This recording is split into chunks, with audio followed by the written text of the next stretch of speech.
Hello guys, I'm Tom, and today we will explore what necromorphs are. One of the most monstrous, lethal, and terrifying creatures ever conceived are the necromorphs. These aberrations of biology, born from darkness and chaos, have terrorized humanity for generations, leaving a trail of horror and despair. What seemed like a simple threat in the depths of space soon revealed a much deeper and more terrifying story. A plan that goes beyond mere survival. That is why, in this video, I will explain in detail the history and origins of the necromorphs. To do so, I will summarize their story across the different games and movies in the saga. Then, I will discuss their physical appearance, their personality, their incredible abilities, and how we could possibly defeat these creatures.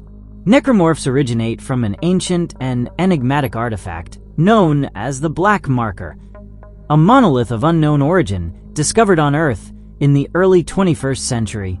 The Black Marker was found buried in a remote region and was placed under strict government surveillance, as it was immediately clear that its nature was not human-made. Its surface was covered in alien inscriptions and emitted a low-frequency energy that interfered with nearby electronic devices. The first research team to come into contact with the Black Marker began reporting strange phenomena, hallucinations, extreme paranoia, and violent behavior. Over time, scientists discovered that the marker emitted a signal capable of altering the biological composition of dead organic matter, reanimating it into grotesque and hostile life forms, necromorphs. It was a biological virus of unknown origin, spreading through a parasitic infection. However, the marker did not only affect inanimate matter, it also influenced human minds, inducing visions and obsessive thoughts about its divine nature.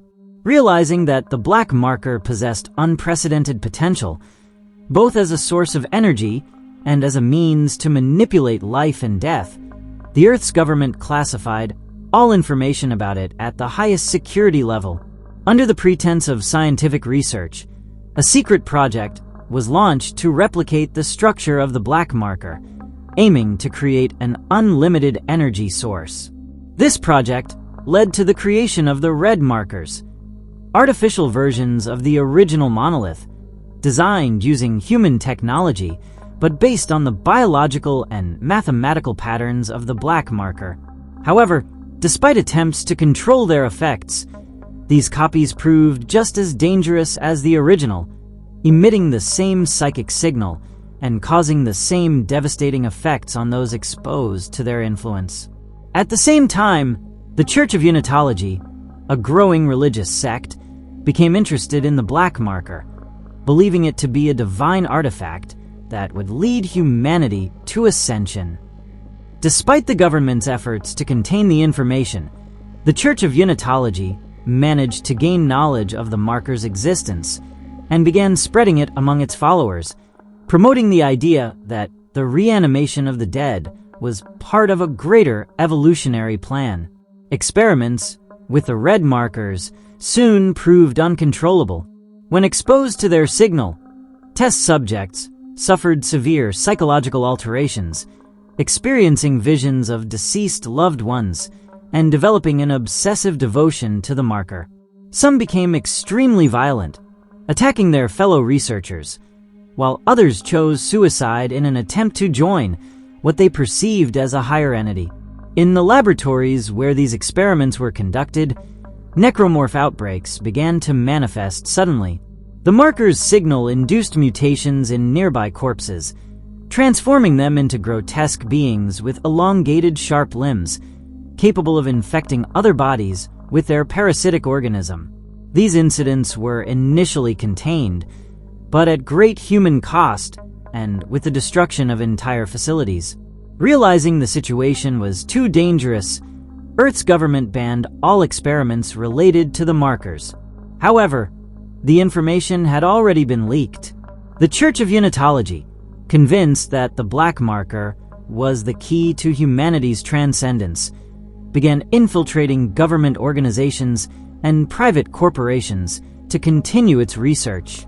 Their influence grew to the point where they secretly recovered and replicated red marker technology, transporting it to space colonies and research stations across the galaxy. Over time, these clandestine experiments led to massive necromorph outbreaks in facilities such as the Aegis VII colony and the USG Ishimura, events that marked the beginning of an interplanetary crisis that would threaten the very survival of humanity.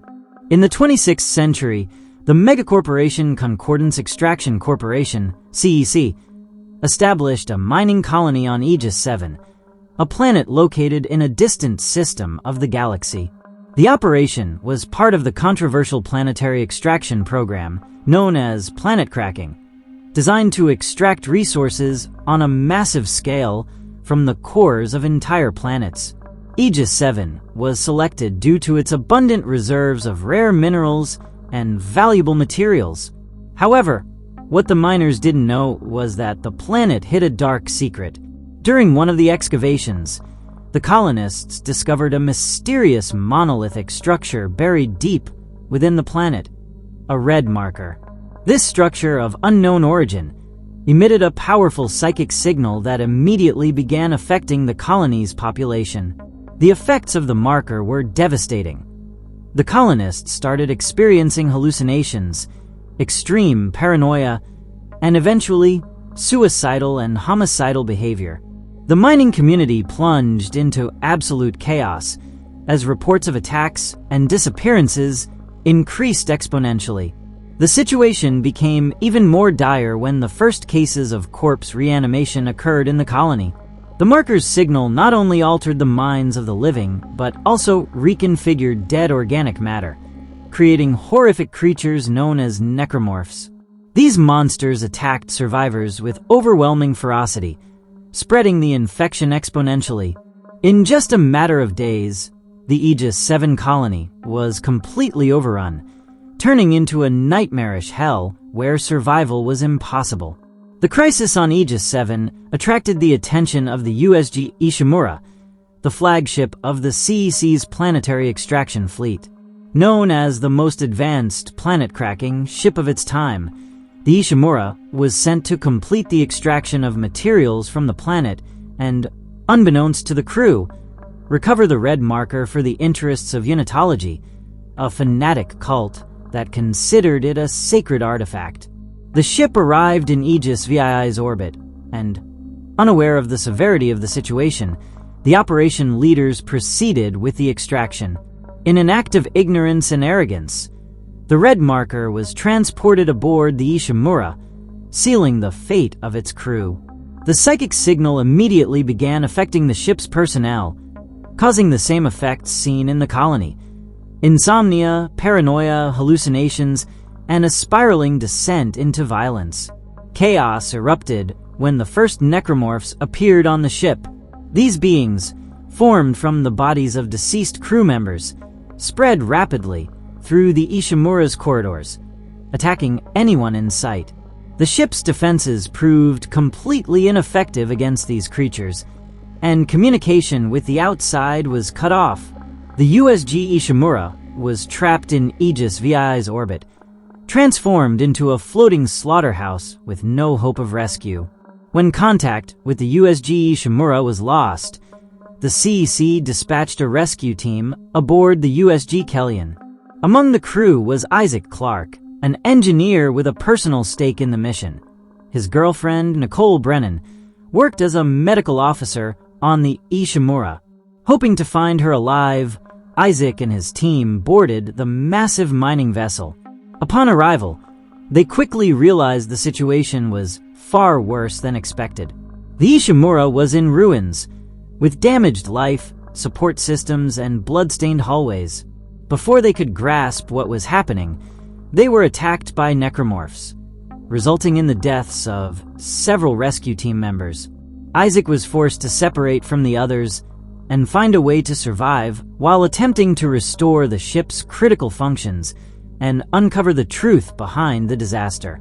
Throughout his struggle for survival, Isaac found audio and video logs revealing the red marker's influence and Unitology's role in the tragedy. He also discovered that Nicole, the main reason for his journey, was dead, although the hallucinations induced by the marker made him believe otherwise. With the situation spiraling out of control and the infection spreading unchecked, Isaac realized that the only way to stop the outbreak was to return the red marker to Aegis VII's surface. Assisted by Dr. Kine, one of the few survivors aboard, he managed to load the marker onto a shuttle and send it back to the planet. However, this act destabilized Aegis VII, triggering an irreversible geological collapse. As the planet began to fracture and the Ishimura was torn apart, Isaac managed to escape in a shuttle, barely surviving the catastrophe. Aegis VII was destroyed along with the red marker and the Ishimura, but the terror of the Necromorphs was far from over. Unitology and the corporations involved were not going to stop until they recovered the marker's technology, ensuring that the horror would continue in other corners of the universe. After the tragic events that took place on Aegis VII, Isaac Clarke was captured by agents of the Earth government and transported to Titan Station, a colony located on one of Saturn's moons. Titan Station was a massive complex built on the remnants of one of humanity's first planetary excavations. Within the station was the Quarantine Unit, a secret facility where scientists worked under the orders of Section 3 of the Earth government. During his stay on Titan, Isaac was subjected to constant testing and experiments. His mind had been fractured due to prolonged exposure to the red marker on Aegis VII, causing constant hallucinations of Nicole Brennan, his deceased girlfriend. The scientists at Titan believed that his connection to the marker might hold the key to unlocking its secrets and replicating its limitless energy. However, instead of studying how to stop the Necromorph threat, the Earth government, influenced by the Church of Unitology, sought to harness the marker technology for their own purposes. Following the research from Aegis VII, the scientists managed to create another red marker at Titan Station, an experiment that, like all previous cases, ended in disaster. The marker began emitting a powerful signal that affected the station's population, causing psychotic episodes, mass suicides, and eventually, the transformation of bodies into necromorphs. The outbreak spread rapidly throughout the colony. Security systems collapsed, and the military's resistance proved futile. Most of Titan's inhabitants, including civilians, government employees, and military personnel, were either killed or turned into necromorphs. The situation became unsustainable, and the colony turned into an extermination camp where only a few managed to survive. Isaac, who had been held in a psychiatric hospital within the station, woke up amid the chaos. A mysterious man named Franco DeLille, a member of the resistance who sought to free Isaac, managed to wake him up and help him escape. However, Franco was quickly killed by a necromorph, leaving Isaac alone with no immediate help. Without weapons or equipment, he had to fight his way through the dark hallways of the hospital, where necromorphs lurked at every corner. As Isaac moved through Titan Station, he encountered other survivors, including Ellie Langford, a pilot with survival skills, and Nolan Strauss, a former experiment subject who had also been exposed to a red marker.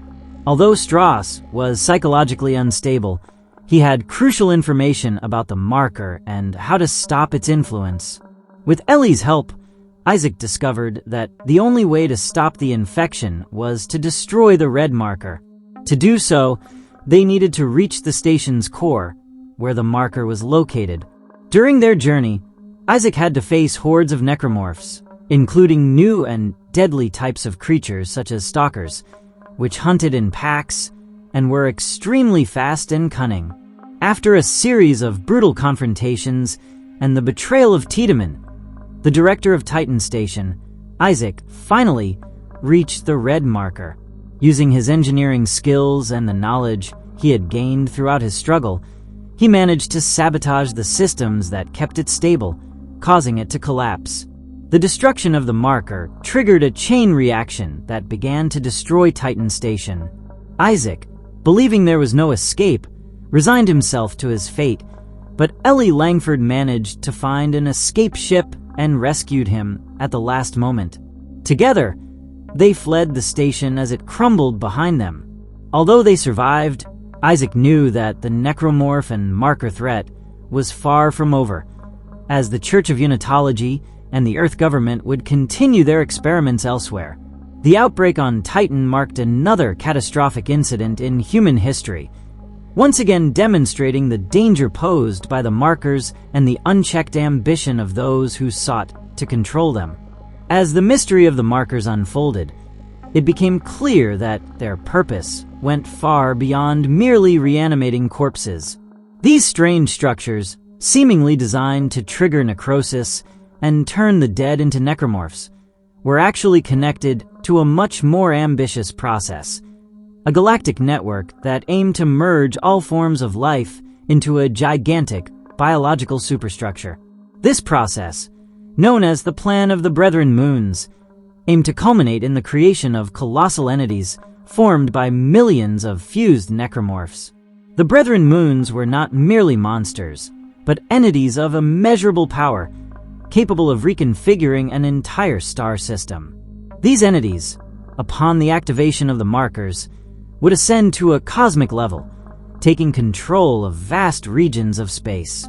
The power of the Brethren Moons lay not only in their size, but in their ability to disrupt the natural cycle of life and death, subjecting all living beings to their will.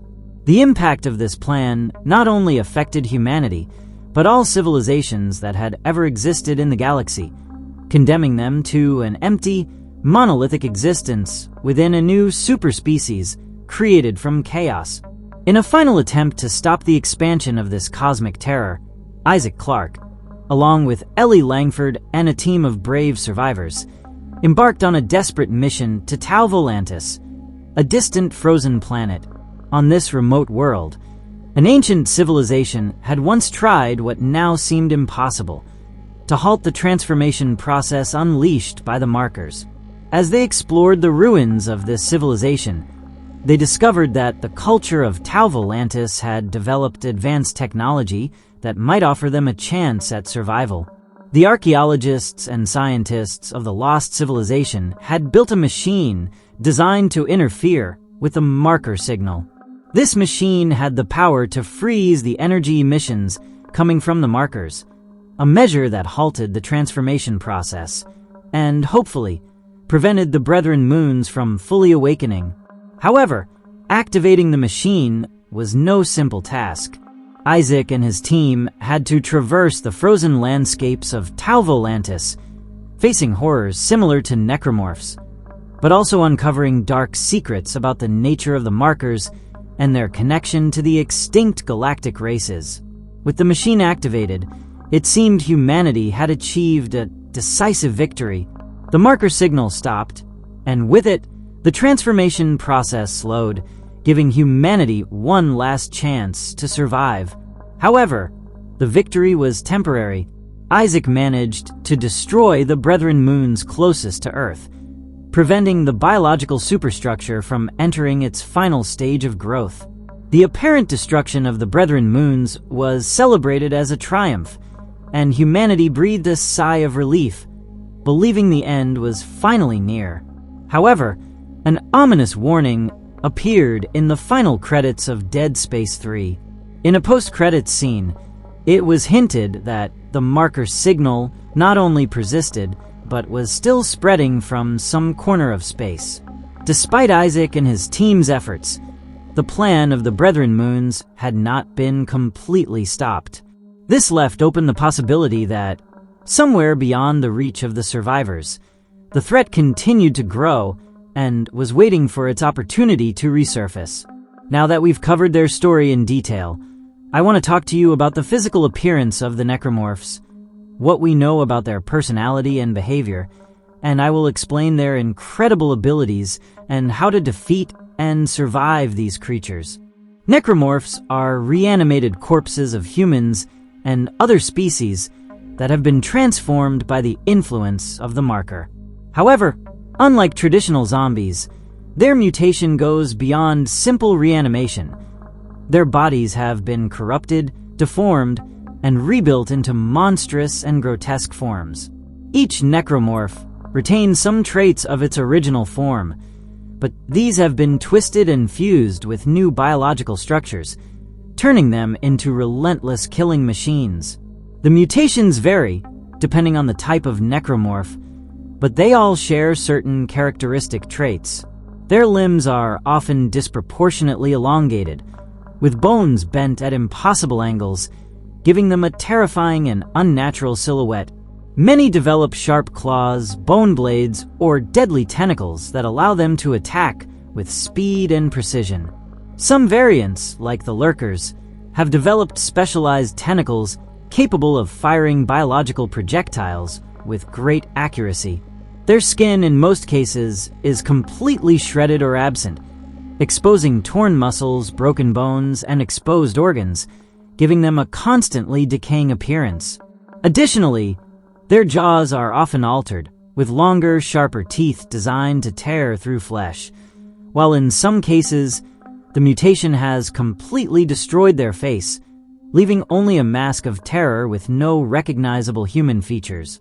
Cognitively, necromorphs do not possess individual consciousness, but rather operate under a hive mind, which is indirectly controlled by the marker. This psychic network not only coordinates their attacks and movements, but also exerts a terrifying influence on nearby humans, causing hallucinations, paranoia, and in some cases, suicidal impulses. The true purpose of these creatures is not simply to kill, but to propagate the infection, ensuring that every victim is turned into a new necromorph to spread the plague. For this reason, they often prefer to incapacitate their prey rather than destroy them completely. Despite their grotesque appearance, necromorphs are not mere mindless monsters. In fact, they possess defined and adaptive attack strategies. Many variants hide in ventilation ducts, ceilings, or among the corpses of their victims, waiting for the perfect moment to ambush the unsuspecting. It is common for them to suddenly appear from the darkness or burst through walls and floors to take their prey by surprise. In combat, they can act in coordinated groups. Some serve as distractions while others flank or surround their target. Once a necromorph has detected a target, it rarely stops pursuing. They do not feel fear, pain, or fatigue, making them tireless predators. Additionally, depending on the environment, they can adjust their behavior and movement methods. In zero-gravity areas, certain variants use biological gas propulsion or sharp claws to move with agility, ensuring that there is no possible escape. To ensure the spread of the infection, necromorphs have developed chilling methods of propagation.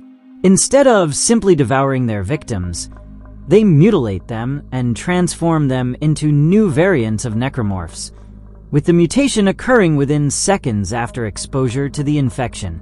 Some creatures, such as the pregnants, carry swarms of small necromorphic larvae inside them, which can suddenly be released to attack and contaminate new victims.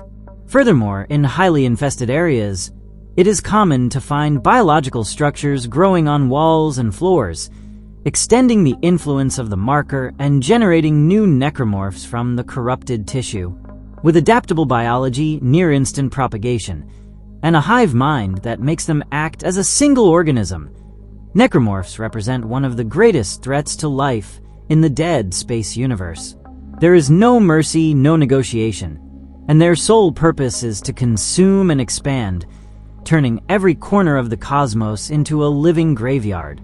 The necromorphs are terrifyingly resilient creatures, capable of surviving injuries that would be fatal to any other living being. They do not rely on vital organs to continue attacking, meaning that even if they are shot in the head or torso, they will relentlessly keep moving forward until their limbs are completely destroyed. This extreme adaptability allows them to survive lethal conditions, such as exposure to the vacuum of space or hostile environments like the icy planet Tau Volantis. Furthermore, their mutation capabilities are impressive, They can rapidly evolve to adapt to new forms of attack or better take advantage of their environment.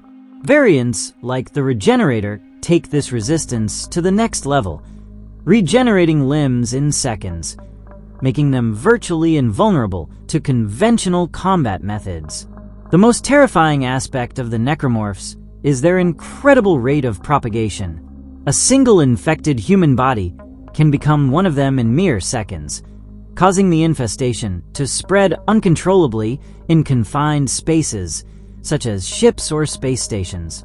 Their bodies undergo grotesque deformations, transforming them into biomechanical killing machines.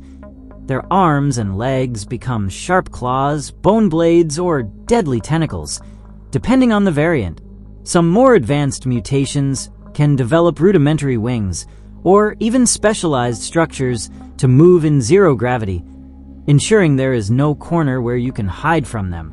With near unstoppable resistance, accelerated propagation, and limitless ferocity, Necromorphs are some of the deadliest life forms ever conceived. If you ever find yourself in the middle of a Necromorph infestation, the first thing you need to know is that you are at a severe disadvantage. You're not fighting zombies or simple mutants. These creatures are reanimated corpses controlled by the marker signal, making them incredibly aggressive, resilient, and hard to eliminate. A single mistake, a moment of distraction, and you'll be dead, or worse, turned into one of them. But if you follow these rules to the letter, you might have a chance. The biggest mistake someone without experience could make is shooting them in the head, as if they were zombies. This doesn't work. Necromorphs can continue attacking even with their heads completely destroyed. Their weak point is their limbs, so your priority should always be to dismember them. Cut off their legs first to slow them down, then their arms to neutralize them completely. If you try to eliminate a necromorph by piercing its torso with conventional bullets, you'll just be wasting ammo. Traditional weapons are ineffective against these creatures. Pistols, assault rifles, or shotguns may pierce their bodies, but they won't stop them in time.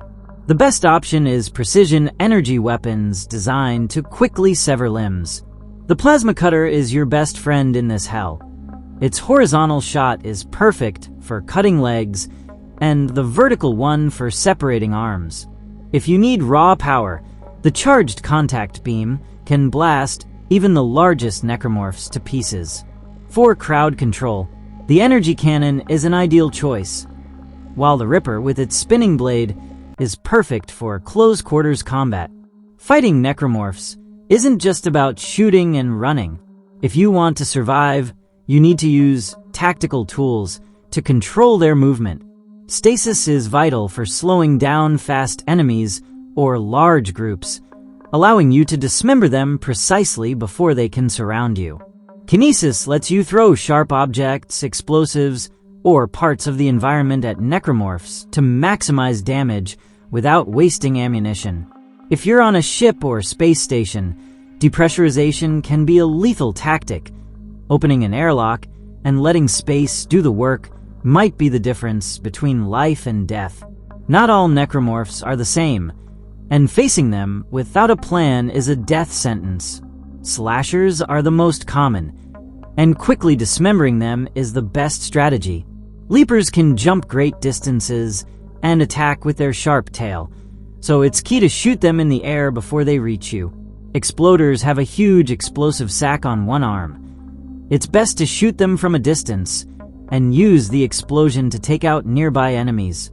Stalkers are tactical and attack in packs, so you can't afford to lose sight of them. If you spot them, use stasis and attack before they can reach you. Brutes are enormous and armored, so they can only be damaged in the back. Here, constant movement and using stasis to find the right angle of attack are crucial. Finally, if you face a regenerator, run. No matter how much you attack it, this type of necromorph will always regenerate. The environment can be a great ally if you know how to use it.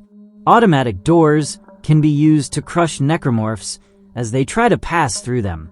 Explosive barrels are perfect for eliminating multiple enemies at once.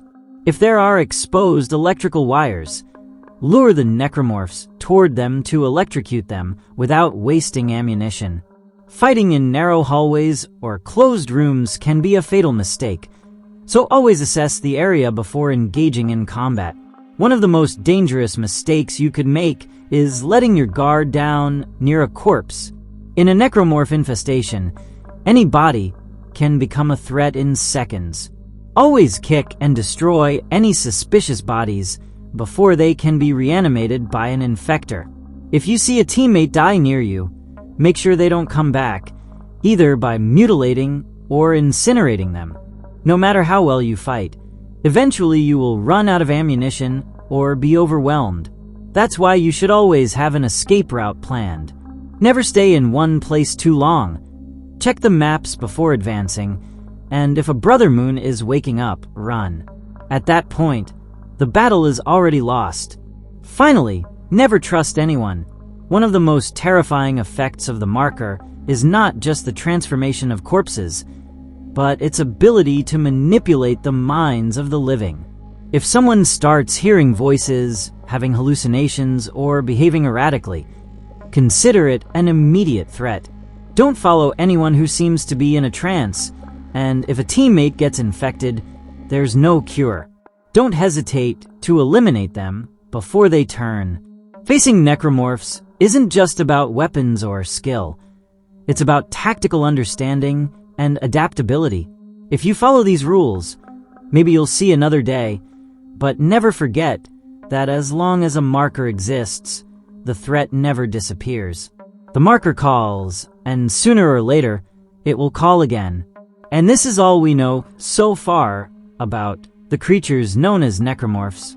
I'm truly a huge fan of these types of creatures, especially analyzing their anatomy and abilities. I'd love to know if, in a future video, I should analyze what would happen if necromorphs appeared today in 2025. But let me know your thoughts in the comments. Did you already know about necromorphs? Do you think creatures like these could really exist? And finally, if you encountered these beings, what would you do? Share your answers to these questions and your general opinion on the necromorphs from Dead Space. As always, thank you so much for watching this video. I truly appreciate it. If you liked it, share it to support the channel, and don't forget to subscribe so you don't miss any of my new videos.